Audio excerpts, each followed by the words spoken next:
सुप्रभात बच्चों, कैसे हैं आप सब। उम्मीद करती हूँ आप सब अच्छे होंगे। तो बच्चों, आज की कक्षा में हम पढ़ने वाले हैं अध्याय नंबर 13, जिसका शीर्षक है चंद्र बिंदु का प्रयोग। तो बच्चों, इस अध्याय में हम चंद्र बिंदु का प्रयोग और उसका उच्चारण किस प्रकार से किया जाता है हम सीखेंगे। तो यहाँ पे हमें कुछ चित्र दिए गए हैं और उसके नीचे कुछ शब्द लिखे हैं। तो इन चित्रों को देखिए और शब्दों को पढ़िए। तो सबसे पहला चित्र किसका है बच्चों? कुआं। तो हम देख सकते हैं यहाँ पे हमें कुआं का चित्र दिया गया है। फिर है ऊंट, फिर है माँ और चांद। तो यहाँ पे हमें कुछ और चंद्र बिंदु की मात्रा वाले शब्द दिए गए हैं, तो इनको बोलकर पढ़िए। शब्द है दांत, आंत, गांव, छाव, पांच, कांच, सांच, आंच, हंसना, फसना, आंवला, सांवला, आंगन, आंचल, लांघना और झांकना। तो ये थे बच्चों हमारे चंद्र बिंदु वाले शब्द। अब यहाँ पे हमें क्या करना है, यहाँ पे हमें कुछ और शब्द दिए गए हैं चंद्र बिंदु वाले। तो यहाँ पे आपको क्या करना है, बोलकर इन्हें लिखना है। तो आपको इन्हें बोलना भी है, मतलब पढ़ना भी है और लिखना भी है। तो आप क्या करेंगे, इन बिंदुओं को जोड़ जोड़ कर इन शब्दों को लिखने का भी अभ्यास करेंगे और पढ़ने का भी अभ्यास करेंगे। तो सबसे पहला जो शब्द है वो है ह। ह पे चंद्र बिंदु की मात्रा और स। तो ये क्या हो गया बच्चों? हंस। इस प्रकार से बच्चों आपको इन सभी शब्दों को इस प्रकार से ही लिखना है। अब यहाँ पे हमें एक छोटी सी कविता दी गई है। तो हम देख सकते हैं इस कविता में कुछ ऐसे शब्द दिए गए हैं जिनमें चंद्र बिंदु का प्रयोग किया गया है। तो इन्हें पढ़िए। तो इस कविता का शीर्षक है आंचल। आंचल ने पहना था लहंगा, लहंगा था उसका महंगा। पाँव में थी चांदी की पायल, अंगूठी भी पहनी थी आंचल। आंचल बैठी थी आंगन में, चांद चमक रहा आसमान में।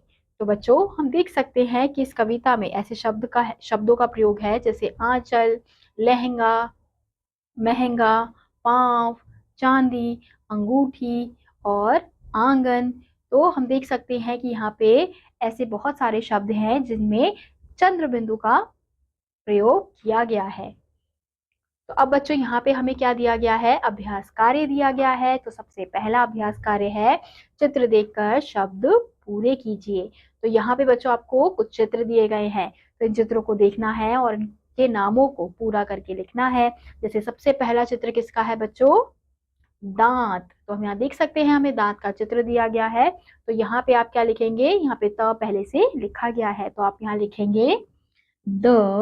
द पे आ की मात्रा और चंद्र बिंदु। तो ये शब्द बन गया दांत। तो इसी प्रकार से आपको ये पूरा कार्य करना है। अब आपका अगला कार्य है चित्र के सही नाम पर सही का निशान लगाइए। तो यहाँ पे बच्चों अलग अलग चित्र दिए गए हैं, तो आपको क्या करना है, इन चित्रों के सही नाम पर उसके आगे सही का निशान लगाना है। जैसे हमें यहाँ पे अलग अलग शब्द दिए गए हैं, तो इस चित्र का जो भी सही नाम है, जो सही शब्द है, उसके आगे हमें सही का निशान लगाना है। जैसे यहाँ पे लिखा है चाँद, यहाँ पे लिखा है चांद, लेकिन जो सही शब्द है वो है चांद। तो आप चांद के आगे सही का निशान लगाएंगे। तो इसी प्रकार से बच्चों आपको ये पूरा कार्य करना है। अब आपका अगला कार्य है जोड़ कर लिखिए। तो आपको इन शब्दों को जोड़ जोड़ कर लिखना है। सबसे पहला जो अक्षर है वो क्या है? ह जमा चंद्र बिंदु और स। तो ये शब्द बन गया हंस। तो इसी प्रकार से आपको इनको जोड़ जोड़ कर लिखना है। अब आपका अगला कार्य है रचनात्मक गतिविधि। दिए गए चित्र में सुंदर रंग भरिए तथा उसका नाम भी लिखिए। तो आपको यहाँ पे बच्चों किसका चित्र दिया गया है?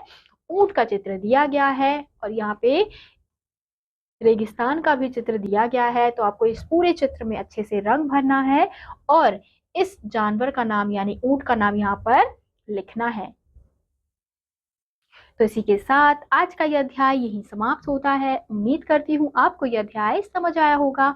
मैं आपसे मिलूंगी अगली कक्षा में। तब तक के लिए आप सभी बच्चे खुश रहिए और पढ़ते रहिए। बाय।